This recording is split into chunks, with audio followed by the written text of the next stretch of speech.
सूतल रहली में बाबा के हवेलियाँ, अचके में अइल कहाँ रहो, अचके में अइल कहाँ रहो। लई दल गईल हो वही रे निकुंज बन, जेहि बने माई न बाप हो, जेहि बने माई न बाप हो।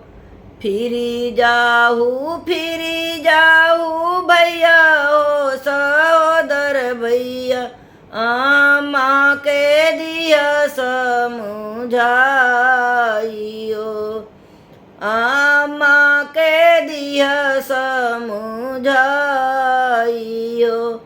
आमा से कहिया पत्थर बनी बैठी है, हमहू बैठब मनवा मारियो।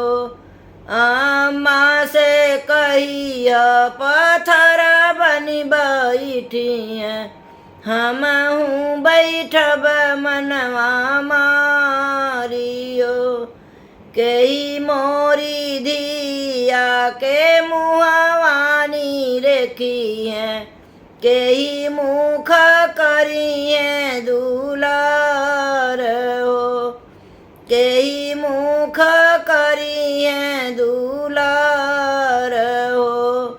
सासू मोरी धिया के मुहवानी रेखिए, पिया मुख करिए दुलार हो, पिया मुख करिए दुलार हो।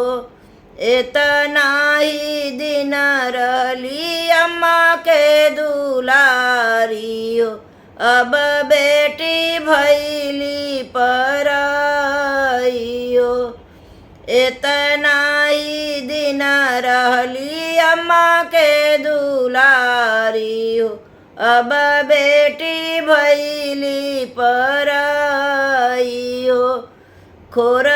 खोआई डाली बेटी दूधवा पियवली हो, दहिया खियवली साड़ी वाल हो, दहिया खियवली साड़ी वाल हो।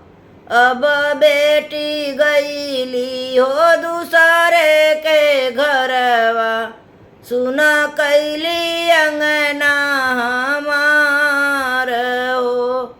अब बेटी गईली बैली हो दूसरे के धनवा, मुहवा ताकत दीन जाई हो, मुहा